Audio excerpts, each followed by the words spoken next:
Si vous regardez la documentation, on nous montre comment rajouter un écouteur d'événement.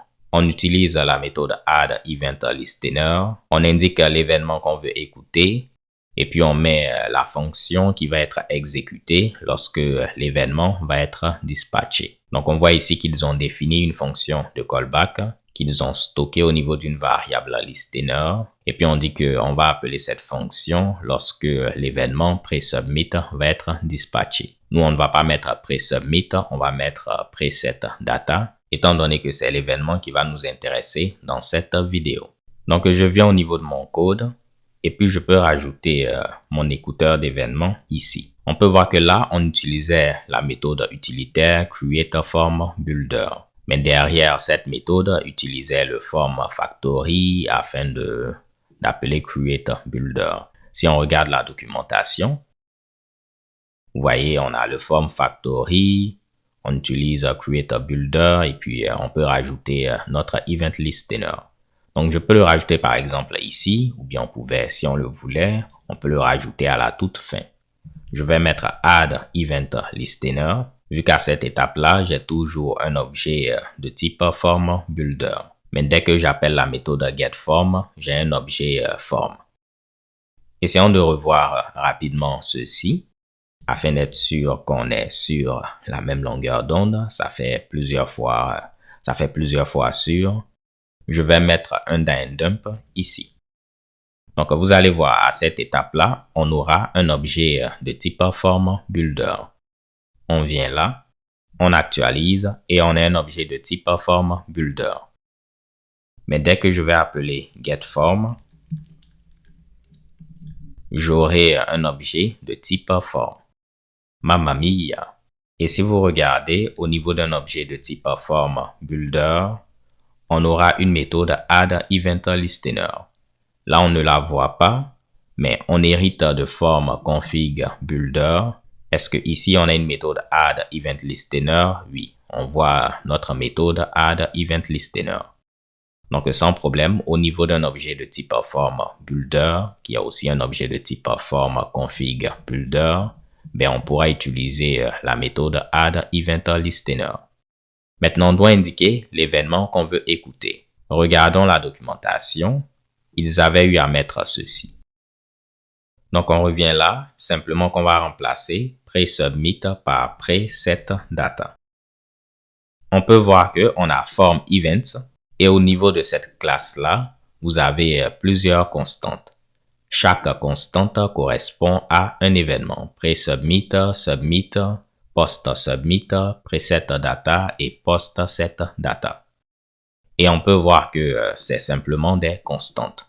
Donc, en théorie, en lieu et place de mettre ceci, c'est la même chose que de mettre le charabia qui est là. OK?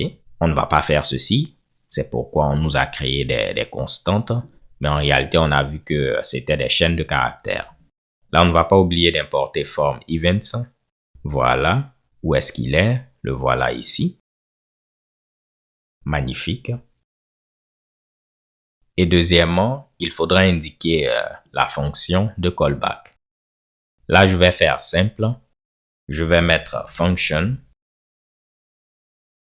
Et pour l'instant, on va faire un dump de, disons, hello preset data. Je vais l'écrire en majuscule. Donc là, on a un champ available at. Et lorsqu'on créait le formulaire, on a décidé de le prépopuler avec la date actuelle plus 5 jours. Ce qui fait que cette data va être appelée afin de prépopuler notre formulaire. Et on a vu que lorsque cette data est appelée, au tout début, l'événement preset data est déclenché. Et vu que l'événement va être déclenché, nous on a dit que lorsqu'il est déclenché, on veut exécuter le code qui est là. Donc on verra notre fameux dump. Je vais valider et mamma mia, on a notre dump. Donc juste pour que ce soit clair, on a donné des données pour prépopuler notre formulaire et on a vu que cette data va être appelée. Je vais revenir rapidement ici. On a vu ici que la méthode setData est appelée. Cette méthode va dispatcher l'événement presetData au tout début. Et vu que nous, on a eu à rajouter un écouteur d'événements, Lorsque l'événement va être dispatché, la fonction qui est là va être exécutée et puis on a le fameux die-and-dump.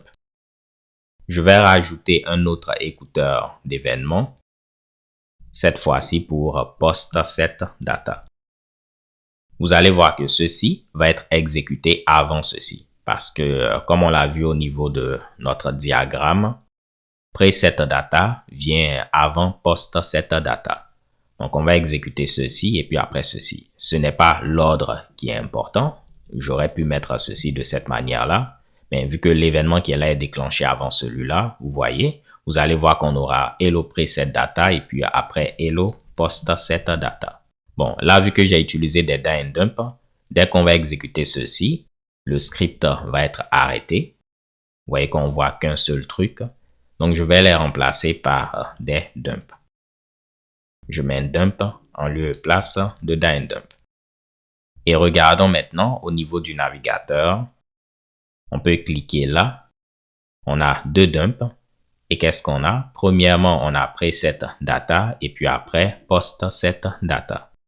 Moi, je vais enlever le post set data vu qu'on va en reparler dans la prochaine vidéo. Je reviens donc avec mon die and dump et puis on verra notre ami preset data.